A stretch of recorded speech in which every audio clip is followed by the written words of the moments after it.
All right, let's jump right into this. You know that feeling when you're just standing there, ankle deep in shower water, staring down at a sink that absolutely won't clear, and you're just wondering what on earth is going on with your plumbing? Well, welcome to our latest explainer. Today, we're investigating the incredibly frustrating mystery of why drains constantly back up in older homes. Specifically, looking at the historic housing stock around Illinois' North Shore.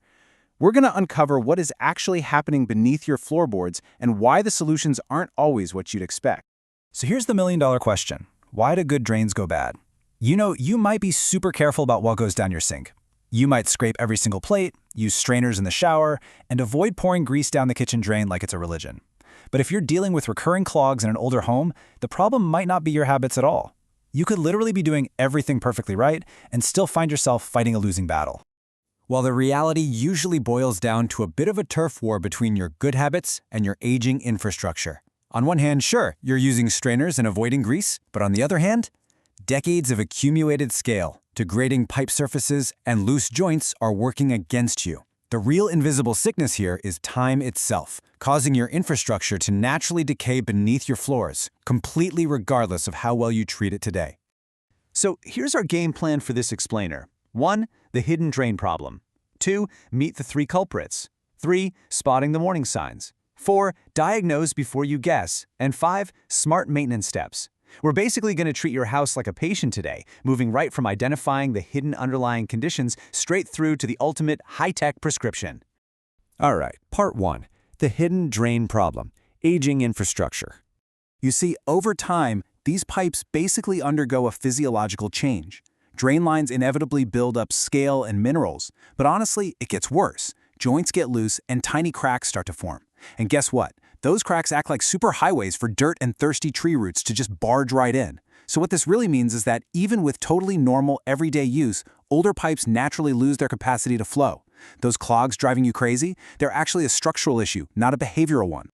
Moving on to part 2. Meet the 3 culprits, our underground materials.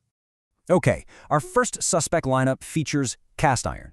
If you're living in an older Illinois home, there's a really good chance you've got this stuff. And hey, it's incredibly strong, but it fights a really slow, losing battle with internal corrosion. Rust basically builds up inside that damp environment of the pipe, actively choking off the water flow. Plus, the segments can slowly fail right at the joints.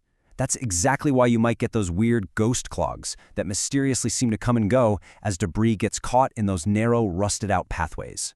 Now, if we put cast iron up against our second suspect, vitrified clay, we're looking at a totally different weakness. Clay pipes can actually last a really long time, but man, they're incredibly brittle.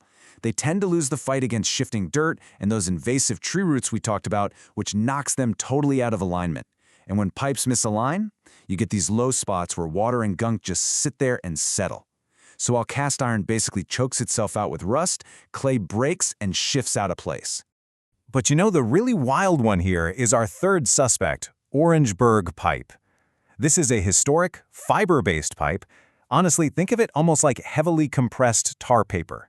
And the crazy thing is, when it's exposed to long-term moisture, which, is exactly what a pipe is built for, it literally disintegrates. It just breaks down. So unlike cast iron that just narrows, Orangeburg completely loses its structural integrity.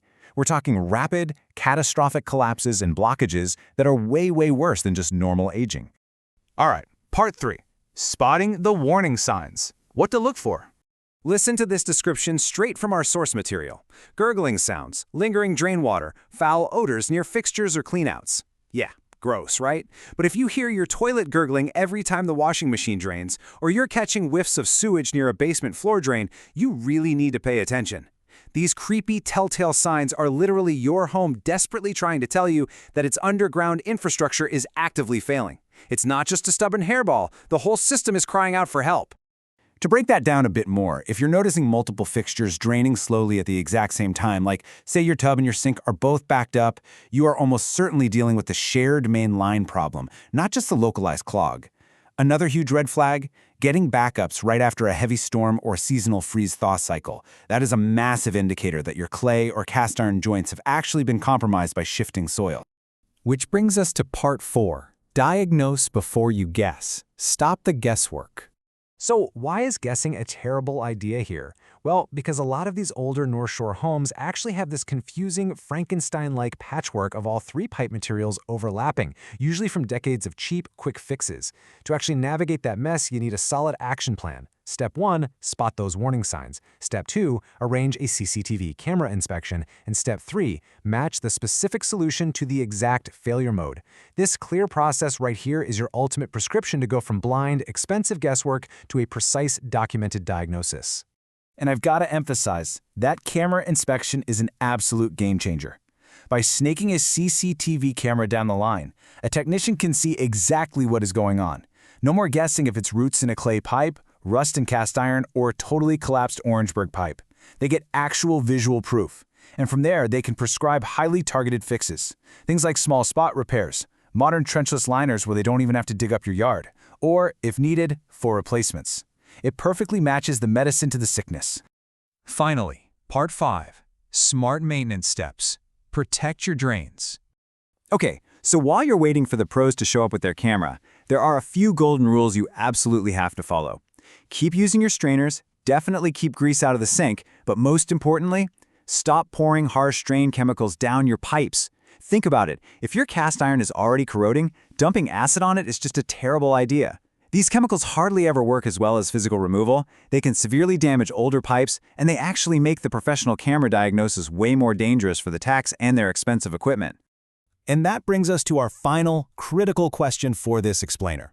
What hidden patchwork of pipes is aging beneath your floors right now? I really want to leave you with this thought. Knowing what you know now about rusting cast iron, brittle clay, and literally dissolving Orangeburg, are you going to keep fighting the symptoms month after month with bottles of toxic chemicals, or are you ready to finally diagnose the hidden sickness in your home? Thanks for hanging out with me today. I hope this gave you the exact tools you need to fix the real problem.